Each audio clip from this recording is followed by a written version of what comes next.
குரோஷியாவில் நடைபெற்ற ஏர் ரேஸ் போட்டியில் ஆஸ்திரேலியாவின் ஹென்ஸ் ஆர்க் சாம்பியன் பட்டம் வென்றார். வான்வெளியில் வீரர்கள் நடத்திய சாகச காட்சிகளை இப்போது பார்க்கலாம்.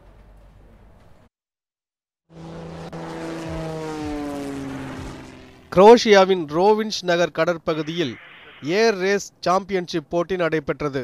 இதில் பல்வேறு நாடுகளைச் சேர்ந்த வீரர்கள் பல பரீட்சை நடத்தினர். வான்வெளியில் வீரர்கள் நடத்தும் சாகசத்தை காண ஏராளமானோர் வந்திருந்தனர்.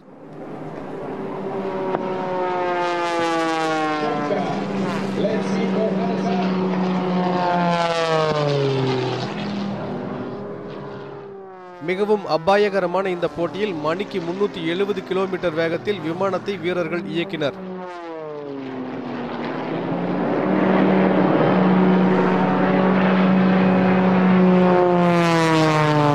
வீரர்கள் அதிவேகத்தில் விமானத்தை வளைத்து இயக்கியது பார்வையாளர்களை ஆச்சரியத்தில் ஆழ்த்தியது.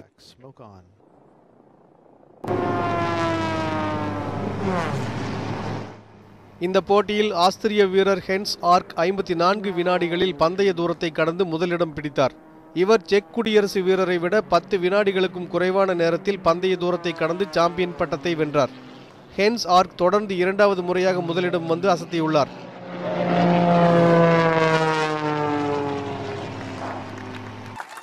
இதன் அடுத்த ஏர் ரேஸ் போட்டி வரும் ஜூலை மாதம் புடாபெஸ்டில் நடைபெற உள்ளது. எல் துரைராஜ், உலகச் செய்தி பிரிவு, நியூஸ் 7 தமிழ்.